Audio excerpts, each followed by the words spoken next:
দ্বিতীয় অধ্যায় বহুপদ পলিনিমিয়েল। আজি বহুপদ চেপ্টাৰটোত আমি আলোচনা কৰিম যে ইয়াত কিছুমান দৰকাৰী বস্তু আগতীয়াকৈ জানিব লগা হৈছে যে ইয়াত অবেদ কেইটামান আছে, এইকেইটা অবেদ আমি মনত ৰাখিব লাগিব। ইয়াত তিনিটা অবেদ আছে, এই তিনিটা অবেদ আমি মনত ৰাখিব লাগিব। তাৰপিছত আমি তলত যদি আমি চাওঁ যে এক চলকযুক্ত বহুপদ, তাৰমানে ইয়াতে চলক এটা নতুন শব্দ আহিছে, তাৰমানে এটা চলকযুক্ত আমি বহুপদ চাব লাগিব। তাৰমানে এটা চলকযুক্ত বহুপদ ক'বলৈ হ'লে বা অকল চলক বুলি ক'বলৈ হ'লে কি হয় যে যিকোনো বাস্তৱ মান ল'ব পৰা এটা চিহ্নৰে সূচিত কৰা পদকে চলক বোলে। তাৰমানে চলকটো এনেকুৱা এটা চিহ্ন হ'ব যিকোনো মান ল'ব পাৰে, বাস্তৱ মান ল'ব পাৰে, যাৰ কোনো নিৰ্দিষ্ট মান নাথাকে। যদি আমি চাওঁ তেতিয়াহ'লে এক্স ৱাই জেড বা আদি বৰ্ণ, এক্স ৱাই জেড বৰ্ণ মানে যিকোনো বৰ্ণ হ'ব পাৰে যিকেইটাৰ মান নিৰ্দিষ্ট নাই, আমি এইবিলাকক কি ক'ম? আমি চলক বুলি ক'ম। যেনেকৈ যদি আমি চাওঁ এইটো এটা পদ আছে যেনেকৈ 2x, 2ৰ লগত এক্সটো কি হৈছে? পূৰ্ণ হৈছে। ইয়াতেও তেনেকুৱা যে 3x, ইয়াতে -x আছে বা -1/2x আছে। এইবিলাকত এই এক্স যিটো বস্তু আছে, এই এক্সটোৰ নিৰ্দিষ্ট মান নাইকিয়া, গতিকে আমি এক্স বিলাকক আমি কি ক'ম? আমি চলক বুলি ক'ম। আৰু এক্সৰ আগত যিবিলাকৰ মান আছে 1/2, ইয়াৰ মানটো আমি সলাব নোৱাৰি, গতিকে এইবিলাক কিন্তু চলক নহয়, এইবিলাক ধ্ৰুৱক অৱস্থাত আছে।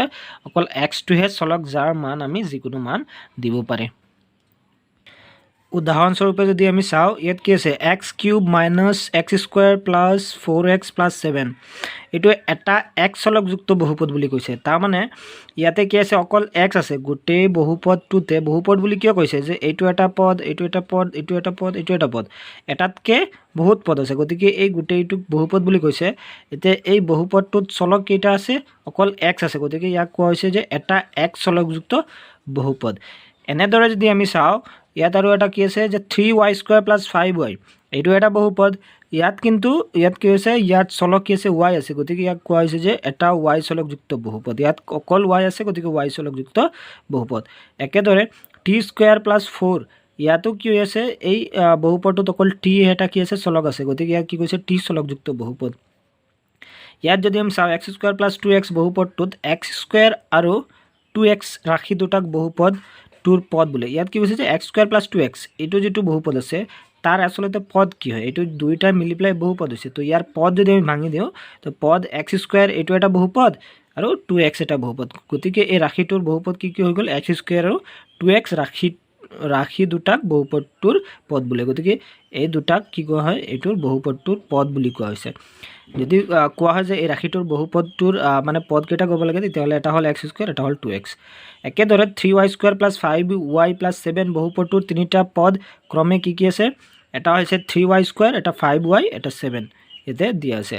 একেদৰে এইটো যদি আমি চাওঁ, বহুপদটোৰ পদটো আমি লিখিব পাৰিনে? নিশ্চয় পাৰি। কিয়? ইয়াৰ বহুপদ কি আছে? এটা হৈছে -x³, এটা 4x², এটা 7x, এটা -2, গতিকে এনেকৈ আমি লিখিব পাৰিম। এতিয়া আৰু এটা নতুন শব্দ আহিছে, যিটো হৈছে সহগ। সহগ মানে কি? যে বহুপদৰ প্ৰতিটো পদৰে একোটা সহগ থাকে। এটা বহুপদৰ প্ৰতিটো পদৰ কি কৈছে? এটা সহগ থাকে। যেনেকৈ এইটো এটা বহুপদ, এইটো এটা বহুপদ, ইয়াৰ কি কৈছে? প্ৰতিটো পদ, এইটো এটা বহুপদ, তাৰ প্ৰতিটো পদ মানে কি? এইটো এটা পদ আছে, এইটো পদ, এইটো পদ, এই 4টা পদ আছে, আৰু 4টা পদৰ নিৰ্দিষ্ট নিজাকৈ এটা কি থাকে? সহগ থাকে। যেনে এই x³ - x³ সহগ যদি কোৱা হয়, অকল x³ মানে এইটো পদৰ সহগ বুলি কোৱা হয়, তেতিয়াহ'লে আমি কি ক'ম? -1। তাৰমানে সহগটো সদায় ধ্ৰুৱক ভেলু হয়। যিবিলাক সূচক আছে তাৰ -x³ সহগ কি আছে? -1। মানে x³ সহগ আছে -1। এই পদটোত x³ সহগ হ'ল -1, কাৰণ x³ আগত -1 এটা আছে। আমি জানো যিকোনো সংখ্যাৰ লগত 1 এটা পূৰণ হৈ থাকে, তো এক্সৰ লগতো 1 এটা পূৰণ হৈছে, কাৰণ আমি এক্সক লিখিব পাৰি 1 × x বুলি লিখিব পাৰি। গতিকে ইয়াৰ আগত ধ্ৰুৱক অৱস্থাত কি আছে? -1 আছে, মাইনাছ আগতে আছে, গতিকে -1 বুলি ক'ম। গতিকে x³ সহগ কি হ'ল? -1। একেদৰে যদি আমি চাওঁ যে x² সহগ, তো x² সহগ মানে কি? x² আগত কি আছে? তাৰ ধ্ৰুৱক পদ কি আছে? 4, গতিকে x² সহগটো হৈ যাব গৈ পেলাই 4। এতিয়া যদি চাওঁ আমি এক্সৰ সহগ কি আছে? এক্সৰ সহগ আছে 7, কাৰণ এক্সৰ আগত কি আছে? 7 আছে, ধ্ৰুৱক পদ, গতিকে এইটো হৈ যাব এক্সৰ সহগ 7। একেদৰে যদি আমি চাওঁ এক্সৰ -2 যিটো আছে ইয়াত যিহেতু এক্স বা এনেকৈ একো ভেলু নাই মানে এক্স নাইকিয়া কিন্তু 0 x টু দি পাৱাৰ 0 যদি হয় তাৰ ভেলু কিমান হ'ব 1 গতিকে ইয়াত আচলতে কিমান আছে x পাৱাৰ 0 মানে 1 আছে তো x পাৱাৰ 0 সহগ বুলি কওঁতে -2 গতিকে আৰু -2 হ'ল কি x পাৱাৰ 0 সহগ ইয়াতে আচলতে কিমান আছে x পাৱাৰ 0 কেনেকৈ যে এইবিলাক আচলতে সোঁ হাতৰ পৰা বাওঁ হাতলৈ এক্সৰ পাৱাৰবিলাক বাঢ়ি থাকে তেনেকৈ প্ৰথম আছে x power 0 x power 1 x power 2 x power 3 তেনেকৈ গতিকে ইয়াতে -2টো x পাৱাৰ 0ৰ সহগ আছে এইটো -2 মনত ৰাখিব দিছে যে x পাৱাৰ 0 ইকুৱেল টু 1 মানে যিকোনো সংখ্যাৰ পাৱাৰ যদি 0 থাকে 1 থাকে আমি যদি ইয়াত যদি 5 থাকে 5 পাৱাৰ 0 যদি থাকে তেতিয়া আমি কি ক'ম 1 বুলি ক'ম একেদৰে x square minus x plus 7 7ত এক্সৰ সহগ বুলি যদি কয় তে এক্সৰ সহগ কিমান হ'ব কাৰণ এক্সৰ আগতে 1 এটা থাকে বুলি জানো আমি তো -1 ঠিক আছে 2ও এটা বহুপদ হ'ব প্ৰকৃততে 2 -5 7 আদি ধ্ৰুৱক বহুপদৰ উদাহৰণ এইবিলাক কি বহুপদৰ উদাহৰণ ধ্ৰুৱক বহুপদৰ উদাহৰণ এইবিলাক হৈছে ধ্ৰুৱক বহুপদ এইটো ধ্ৰুৱক মানে যাৰ মানটো আমি সলাব নোৱাৰি এইটো ধ্ৰুৱক বহুপদ এইটো ধ্ৰুৱক বহুপদ ধ্ৰুৱক বহুপদৰ উদাহৰণ বুলি কৈছে ধ্ৰুৱক বহুপদ শূন্য বহুপদ বোলে ধ্ৰুৱক বহুপদ শূন্য বহুপদ বোলে শূন্য বহুপদ বুলি ক'লে শূন্য যিটো অকল শূন্য থাকিব তাক শূন্য বহুপদ বুলি কয় উচ্চ শ্ৰেণীত দেখিবা যে এই বহুপদটোৰ বহুতৰ সংগ্ৰহৰ মাজত এক বিশেষ ভূমিকা লয় x + 1/x √x + 3 আৰু এইটো +y² দৰে আকাৰৰ বীজগণিত ৰাশিটো বিবেচনা কৰিব দিছে ইয়াতে যে x + 1/x এইটোক আমি এনেকৈ লিখিব পাৰি x + 1/x আমি আগৰ ভিডিঅ'বিলাকত চাই আহিছোঁ যে 1/x-ক আমি কি কৰিব পাৰি x পাৱাৰ -1 বুলি এনেকৈ লিখিব পাৰি তো এইটোক আমি x + 1/1 টু দি পাৱাৰ -1 বুলি লিখিব পাৰি ইয়াত দ্বিতীয় পদটো যেহেতু দ্বিতীয় পদটোৰ যিটো সূচক মানে চলকৰ পাৱাৰ যিটো থাকে তাক সূচক বুলি কয় সূচকটো কি আছে -ত আছে মানে -1 আছে যিটো পূৰ্ণ সংখ্যা নহয় আমি জানো যে কিবা এটা বহুপদ হ'বলৈ হ'লে তাৰ সূচক চলকৰ পাৱাৰ যিটো সূচক হ'ব সেইটো সদায় পূৰ্ণ সংখ্যা মানে পজিটিভ হ'ব লাগিব 0ৰ পৰা 1 2 3 এইবিলাক পূৰ্ণ সংখ্যা আছিলে আগৰ ভিডিঅ'বিলাক চাই আহিছা তো এনেকৈ ইয়াত যিহেতু এইটো পূৰ্ণ সংখ্যা নহয় গতিকে যিটো পূৰ্ণ সংখ্যা নহয় সেয়ে আমি ক'ম যে বীজগণিত ৰাশিটো এটা বহুপদ নহয় তো বহুপদ হ'বলৈ হ'লে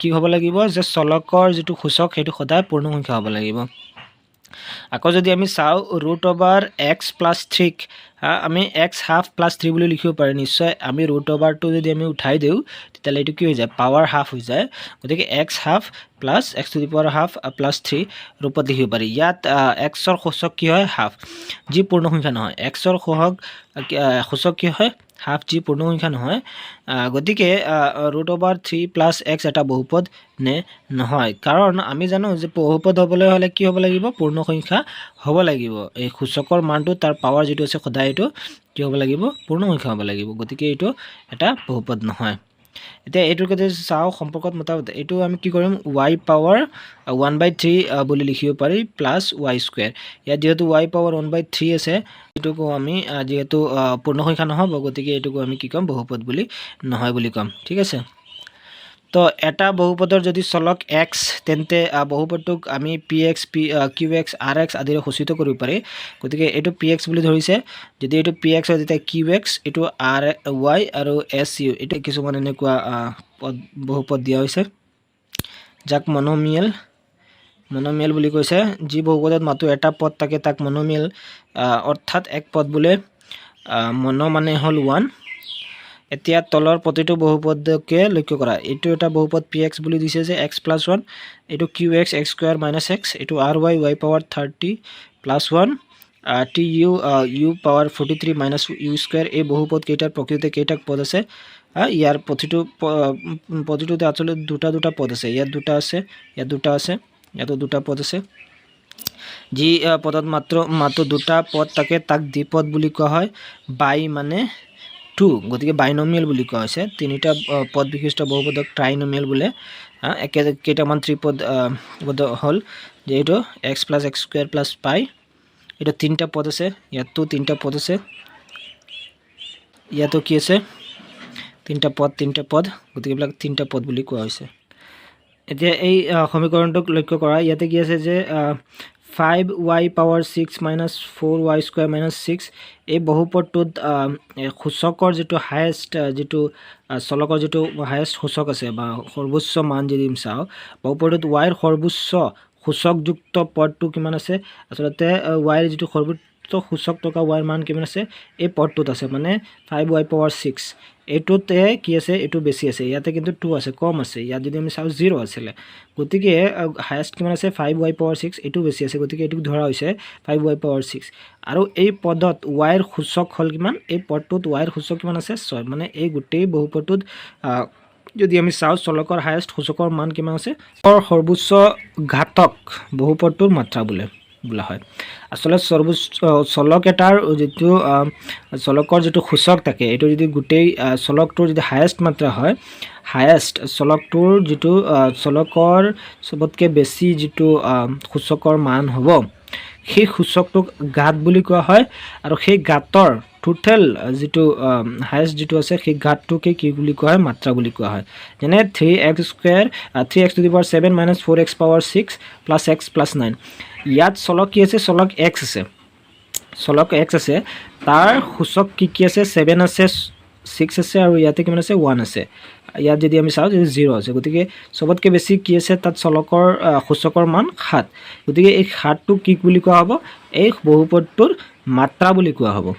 ঠিক আছে, ইয়াতে কৈছে যে বহুপদৰ মাত্ৰা 7 আৰু 5y power 6 minus 4x square minus 6, এইটোৰ যদি আমি চাওঁ তেতিয়াহ'লে ইয়াৰ মাত্ৰা কিমান হৈ যাব, 6 হৈ যাব, কাৰণ ইয়াতে টোটেল চলক যিকোনো চলকৰ হায়েষ্ট মাত্ৰা কিমান আছে, 6 আছে।